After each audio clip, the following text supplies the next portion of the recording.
ಸ್ಥಳೀಯರ ನೆರವಿನಿಂದಲೇ ದಾಳಿಯಾಗಿರೋ ಶಂಕೆ 100%. ಸ್ಥಳೀಯರ ಸಹಾಯ ಇಲ್ಲದೆ ಆಗಲ್ಲ. ದಕ್ಷಿಣ ಕಾಶ್ಮೀರದ ಸುಮಾರು 2,500ಕ್ಕೂ ಹೆಚ್ಚು ಮಂದಿ ವಿಚಾರಣೆಯಂತೆ ತನಿಖೆಗೆ ಇಳಿದಿದ್ದಾರೆ ಭದ್ರತಾ ಪಡೆಗಳು. NIA ಅವರು ಕೂಡ ಇದ್ದಾರೆ.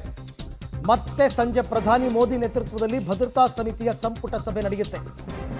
ಕಾಶ್ಮೀರದ ಪಹಲ್ಗಾಮ್ನಲ್ಲಿ ಉಗ್ರರ ದಾಳಿ ಪ್ರಕರಣಕ್ಕೆ ಸಂಬಂಧಪಟ್ಟಂತೆ ಸ್ಥಳೀಯರ ನೆರವಿನಿಂದಲೇ ದಾಳಿಯಾಗಿರುವ ಶಂಕೆ.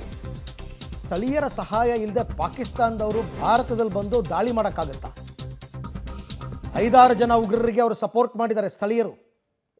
ಈಗ ಅನುಭವಿಸಿ, ಯಾರು ಪ್ರವಾಸಿಗರು ಬರಲ್ಲ. ಇನ್ನು 2025 ಅಂತೂ ಮುಗಿದೋಯ್ತು ಅಂತ ಅವ್ರ ಲೆಕ್ಕದಲ್ಲಿ.